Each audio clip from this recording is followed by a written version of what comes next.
First time going up there since 2012, so we've always had great games with Wisconsin. Have not played them in a while. 16 was the last time they came down here, but games have always been physical. Expect the same thing to happen. Have a tremendous amount of respect for Paul Chris and what he's been able to accomplish up there and what he continues to do. He was the offensive coordinator early in the 2007, 8, 9, those years. So a lot of the same things that they do offensively remains intact. Offensively, you know, Jonathan Taylor's a guy that certainly is a Heisman watch guy. He's an outstanding running back. Not sure who's better, Robbins or him, but both very, very good running backs. Defensively, they're leading the nation in like scoring defense, pass efficiency defense, rushing defense, pretty much almost every defensive category, so there'll be a challenge as well. Top 10 team, second time we're playing the top 10 team in 2 weeks. They get ready. I think young people are resilient. Our guys will be ready to go. We're looking forward to it, and the environment up there is exciting as well, so we'll look forward to going up there and getting it done. So when you look at them offensively, big offensive line, receivers are talented, outstanding tailback, quarterbacks playing at a high efficiency level. Defensively, give you a lot of different looks, a lot of different, what I call simulated four-man pressures, looking like they're coming with more than four, and then coming with four, and then also blitzing and bringing pressure. A lot of different coverage factors involved as well. So, but a good football team, and looking forward to the challenge. So I'll take some questions. Yeah. Two-pronged question about the way they run the ball and the style of runner Jonathan Taylor. Is it a different sort of attack than you saw last week? Something that yeah, it is a different type of attack. You know, when you look at Ohio State, you know, they were in inside zone 18 times, or 20 times, they were in the outside zone 18 times. And a quarterback counter once, and a truck play, which is a gap scheme play one time maybe. So, you know, what you get from Wisconsin is a multitude of gap schemes where they're pulling linemen, sort of counter OT, both guard and tackle pulling. You'll get truck play with them going to the tight end. You'll get inside zone. You'll get a lead ISO. A lot more different formations from a lot more different running type plays from a variety of informations and personnel groupings. No huddle. It's a little bit more, I want to say old school, but now it seems contemporary. So there's variations of what they do, and they do it very well. And considering how good you guys have been against the run, the numbers that Ohio State put up last week, does that offer a bit of chance for this team to say we need to prove that wasn't something? Well, you know, you got to look at last week as big plays, you know, and the things that you work on every single day. You know, you can't stop your feet in the back end as a corner. You can't come to a standstill when the guy's running full go at you. You know, also, you know, you can't just punch the ball out. You got to wrap and tackle the guy. You do that, and probably for sure 2.5 minutes, and the clock run out. I mean, it's 17-10 with 2:58 to go in the half after having to kick a field goal. So it's a closer game. If you take away the 2-minute situation, 2:58, maybe it's 17-10 and a half. So a lot of these, you know, a 67-yard run, yeah, they crease us on 3rd and 2. Got to be in your gap, but I mean, it should be a 30-yard run instead of a 60-yard run. That's what I believe. So there's good running back, and don't take anything away from Ohio State, but there are things that we could have done from a very technique-oriented situation that I think would help in the situation. I guess is what I'm trying to say. Mark, when you look at the defensive end situation, Mike's talked about using a pair and a spare, and right now you guys have been going with a 3-man rotation. What have you seen from some of the younger guys, maybe Camper, you know, whoever else you got repping there right now that maybe can bring some depth at that spot? Yeah, you know, Jack Camper missed a lot of practice. I think he can be a very good player. He got to get himself in shape, but he's working through getting back. But he should be a factor. You know, Michael Fletcher's been out. You know, he's just starting to work out now. Maybe he gets back there in 2 weeks or 3 weeks or so. So gives you an added person there. It's done some different things. Other guys are sort of younger, and he's young, so we don't really know where he's at with the whole thing. But you know, got good players up there. You know, there's Jacob and Willicus have been very solid and active players. If you're going to play your active players, got to make plays. So. Mark, so much is talked about with their rushing attack, and rightfully so, but their defense doesn't get, I mean, you mentioned a minute ago, it doesn't get a lot of attention. What makes them special on defense? I think they operate, you're not sitting there saying, okay, hey, here's this particular guy, he's the only guy they have. I think they operate very well together, they're very well tied together. You can tell it's team defense, they have a lot of guys making a lot of plays.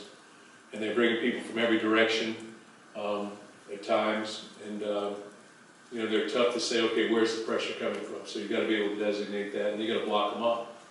The back end is solid, doing some different things coverage-wise in the back end to keep you off balance as well. But they'll play some tight coverage, and they're getting people in negative yardage situations. I mean, you know, last week I said there were some astronomical numbers. I think we talked about, you know, 38 touchdowns, 4 giving up. You know, this week, you know, I think they're, when it's 3rd and 7 plus, I think opposing offenses are 1 out of 39 against them, which is massive. You know, that's almost unheard of. So we've got to do better than that, but there's some different things statistically that they're doing very, very well, and it shows in terms of how they play. They play hard, they play active, they put a premium on toughness. We do as well. So it should be a great football game. Looking forward to it. Mark, in the middle here, with Trent Gilson, he's kind of, seems like his role is increasing weekly. What have you seen from him individually in his growth, and then your tight ends overall between Dotson, Seibert, and Gilson? They already have more production than all of either of the last 2 seasons. Yeah, I think that our tight ends are playing pretty well. You've seen Seibert make some plays, you've seen Gilson make some plays, you've seen Dotson make some plays, and he's involved a lot too, so all 3 of those guys are involved. I just think that they're, you know, Trent's a young player, so you know, he's coming, but he caught the ball very well last week and said all along, because he's an athletic guy and he can catch the football. He shows toughness and he's active. He needs game experience like a lot of young players, and I think he gets better and better. Mark, you mentioned earlier with Matt about how Wisconsin runs zone and gap. They do a little bit of both. 2 things on that, I guess.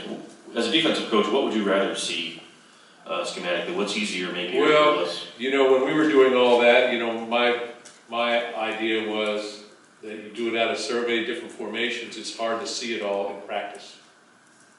You know, it's hard to present all those different things in practice because you can do it out of so many different formations.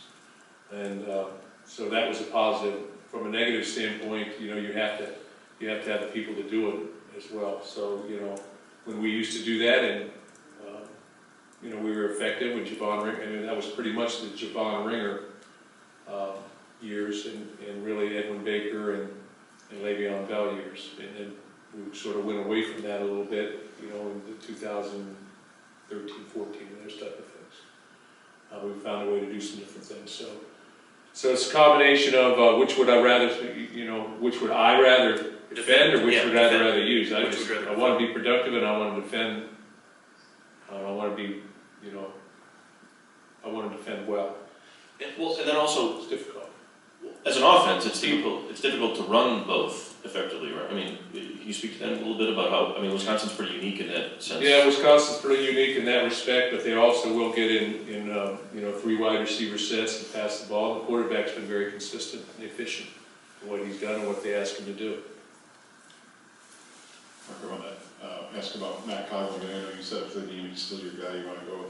When it's a kicker, from a coaching aspect, when it seems like, I mean, it's not like most positions, it seems like a lot of times it's just mental and confidence. Are there things you can do to try and build that up, or is it? I think the thing that you can do as a coach, yeah, you can say, hey, it's okay, and you can give a young man confidence. And the worst thing that I can do right now is, I believe, we got to pressure, especially in practice. We have to do some different things from that perspective. But from my perspective, you know, I need to give a guy confidence. I've seen him make kicks. He's had a great summer camp. Probably missed 2 the whole camp. And you know, I'm going to remain confident in him until somebody else takes over that position. But somebody else got to take it over too.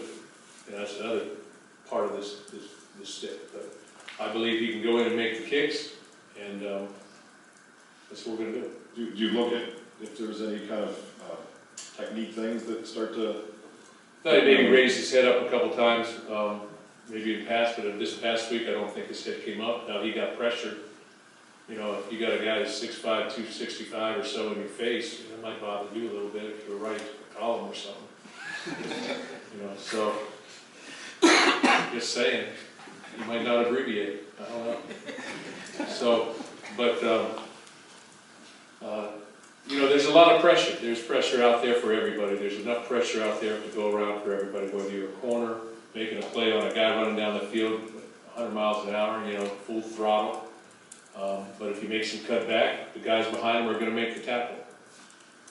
So there's a lot of different things going on out there. And, you know, I've always asked our players to do the very best they can do and aggressively attack a situation. If they do that, I'm going to believe in them and I'm going to go with it and I'll take the hit. So that's what we'll do. Mark, their running game obviously sort of speaks for itself. I was wondering, what have you seen from their passing game? How do they sort of operate in that realm, and what are sort of their strengths and weaknesses in that regard? Yeah, you know, they've got good wide receivers. They're efficient. Tight end is used a lot and very efficient as well, and good pass catching tight end, a good blocker as well. Probably one of the best tight ends we've seen, I believe. Big offensive line, like I said, and the quarterback's been efficient. But they're going to take their shots down the field. You know, a lot of play, they're going to run, play action on first down. You know, second down becomes a little bit more gauged on down and distance, maybe that type of thing. But they'll run it as well. So, you know, they're an efficient football team offensively. They haven't turned the ball over a lot, and defensively they're playing extremely well. And special teams have been very solid as well. You've not always had somebody like Shane on your staff. How much does he help in this situation? Do you let him handle more with Matt? Yeah, I think that, you know, he's been a kicker. He's kicked at the highest level possible on numerous NFL teams, and so, you know, he's that guy that could sit and talk and be that, I think, you know, in-house psychologist or to some degree for him. I think he's been there. Anytime you've got a guy with experience, you know, you can at least listen. It's like talking to Morton Anderson about kicking. You know, it's a whole different world than how you approach it when you talk to Morton about those things. And it's beneficial. As it relates to your program, do you think you can become a victim of your own success and that your previous record creates outsized expectations? Well, I think that we have high expectations within our program. I think every year we line up and say, okay, we win every football game. I think that's what you have to be able to do. To say I'm a victim, that might be accurate. You know, I just believe in trying to win and continuing to preach confidence, and part of that, and to go in expecting to win, expecting for good things to happen. And I think even last week, you know, is it half full or is it half empty? You know, and I can point to numerous times in that football game where we got a chance.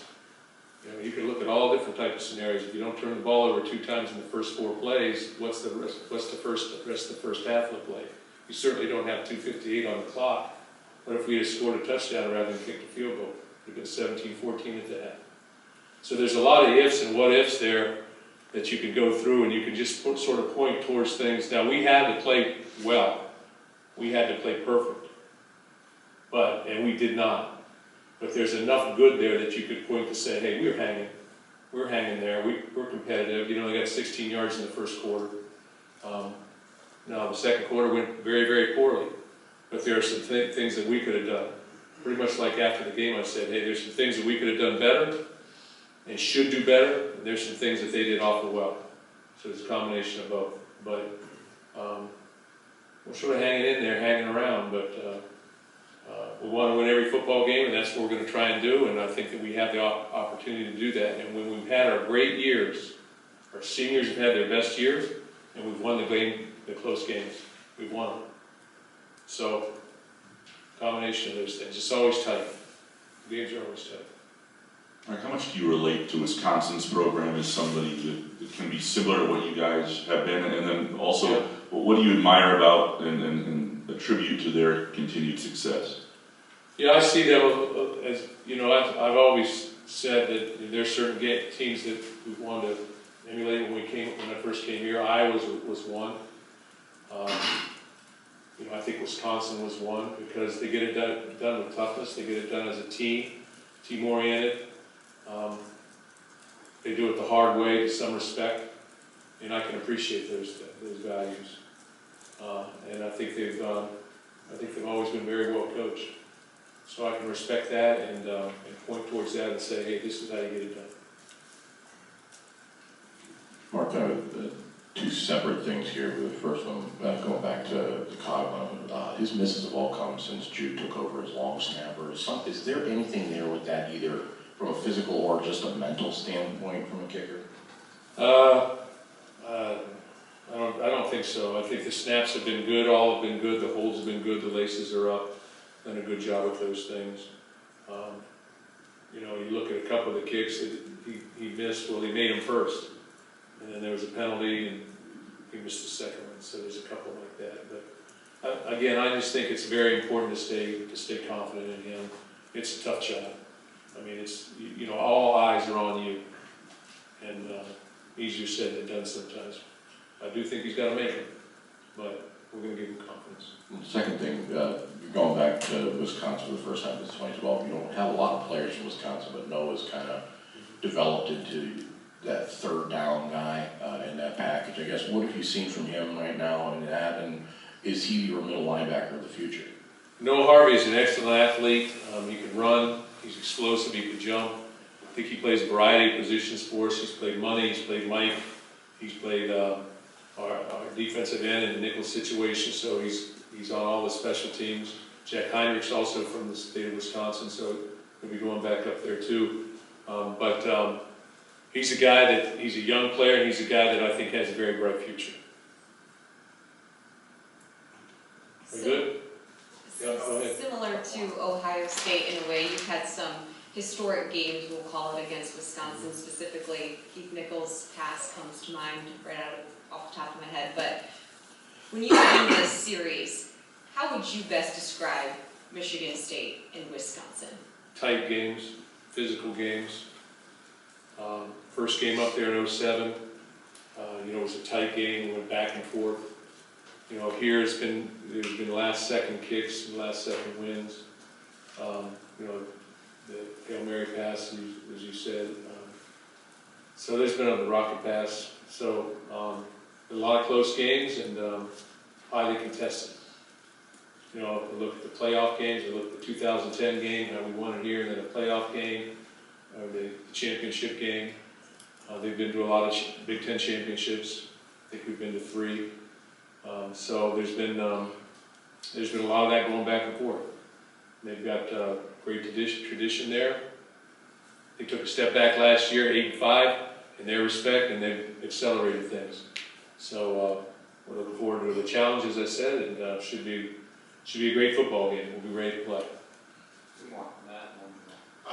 Without getting into specifics as far as what you want to do, obviously scheme-wise, all their wins have been blowouts, have been hammering teams. You look at the Northwestern game, they stayed in it. I guess, what did you glean from watching that film and how they were able to do what other teams have not been able to do? Well, they stopped the run. They had 120 yards rushing.